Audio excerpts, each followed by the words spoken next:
네, 지난 2018년 미국 정부가 한국산 세탁기에 대해 수입 제한 조치와 관세 폭탄을 매겼던 일 기억하실 겁니다. 그때가 트럼프 1기 행정부 때였습니다. 당시 세탁기 사태의 결과는 어땠습니까? 삼성전자와 LG전자는 미국에 각각 세탁기 100만여 대를 생산할 수 있는 공장을 세웠습니다. 비록 우방과 얼굴을 붉히긴 했지만 어쨌든 비즈니스맨으로서 트럼프는 원하는 것을 얻어냈습니다. 그렇다면 트럼프 2기 행정부는 무엇을 노리고 있을까요? 업종별로 어떤 영향이 갈지 미리 찾아봤습니다. 가장 먼저 반도체입니다. 우선 미국의 대중국 반도체 규제가 심화한다면 국내 업체가 이에 따른 반사 이익을 볼 수도 있다는 장밋빛 전망이 있습니다. 그리고 현 시점에는 한국의 반도체 기술력이 우위에 있기 때문에 미국이 한국 반도체를 쉽게 배척할 수만은 없기도 합니다. 다만 바이든 지우기에 열을 올리고 있는 트럼프가 행여나 칩스법을 폐기한다거나 새로 마련될 규제망에 우리 업체를 포함한다면 한국 반도체에게는 또 다른 시련이 찾아올 수도 있겠습니다. 그렇다면 요즘 잘 나가는 한국차를 한번 볼까요? 특히 현대차 그룹은 북미 위주로 점유율을 높여나가고 있었는데요.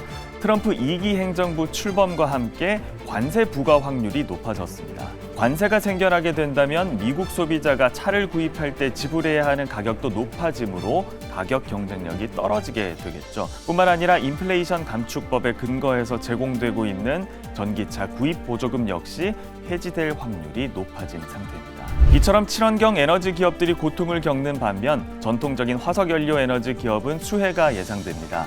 지금까지 화석연료에 친화적인 태도를 보였었던 트럼프 당선인은 석유와 가스가 많이 생산되고 있는 미국의 상황을 10분 활용하고 싶을 것이기 때문입니다. 이 같은 화석연료 선호 입장은 자연스럽게 우리 조선업계로도 영향을 미칠 것으로 보입니다. 천연가스 생산과 유통이 많아지게 된다면 운송수단으로서 중요한 역할을 하는 LNG선과 LPG선 수요가 늘어날 겁니다. 이들 선박은 글로벌 조선업계에서 한국이 기술적 우위를 차지하고 있는 영역이기도 합니다. 그렇다면 전 세계적으로 군사적 긴장감이 드높아지고 있는 현 상황에서 방위산업은 어떤 영향을 받게 될까요?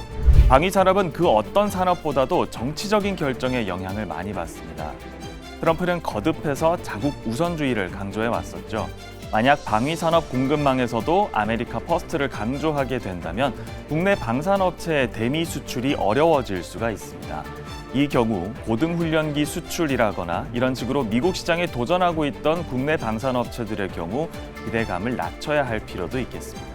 하지만 반대로 이 같은 트럼프의 일관된 입장이 오히려 우리 방위산업에 긍정적으로 작용할 수도 있다는 해석도 있습니다. 만약 미국이 동맹국들에게 과한 방위비 분담을 요구한다거나 일부 전선에서 발을 빼면서 전 세계가 각자 도생의 길로 빠지게 된다면 늘어나는 방산 수요를 국내 업체가 흡수할 수도 있기 때문입니다.